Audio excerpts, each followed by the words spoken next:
الحمد لله صدق الله مولانا العظيم وصدق رسوله النبي الكريم ونصرنا وجعلنا من الشاهدين والشاكرين والحمد لله رب العالمين. جزاك الله السلام ونجزي الحمد لله والسلام على رسول الله. آپ کے سامنے قرآن مجید فرقان حمید کی آیت میں سے ایک آیت تلاوت کرنے کا شرف حاصل کیا. دعا کریں اللہ کی طرف سے بیان کرنے کی توفیق عطا فرمائے اور قرآن کو کی توفیق عطا فرمائے. اللہ رب العزت نے قرآن پاک میں ارشاد فرمایا ورث کو غلطوں کا اظہار وسیع کا اپنے نام کے نام میں ذکر ہے جس وقت تو بھول جائے. جس وقت ذکر سے غافل ہو جائے تو اللہ رب العزت کے نام پر ذکر کرے.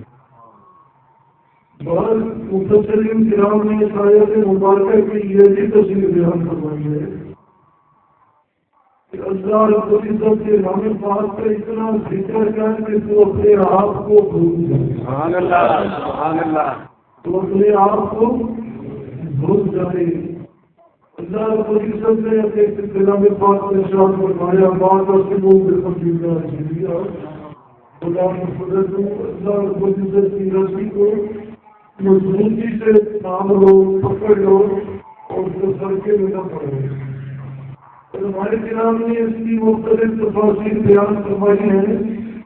بعض میں فرمایا ہے کہ رسی سے مراد نماز میں مضبوطی سے نماز سکھانے کا بازو سے پہنچا ہے.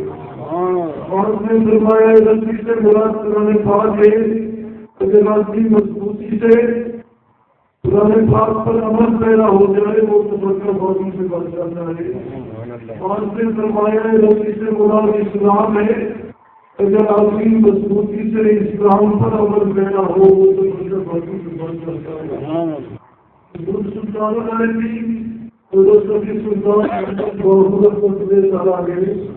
آپ نے بھی یہ آیت مبارکہ کی تشریح فرمائی ہے.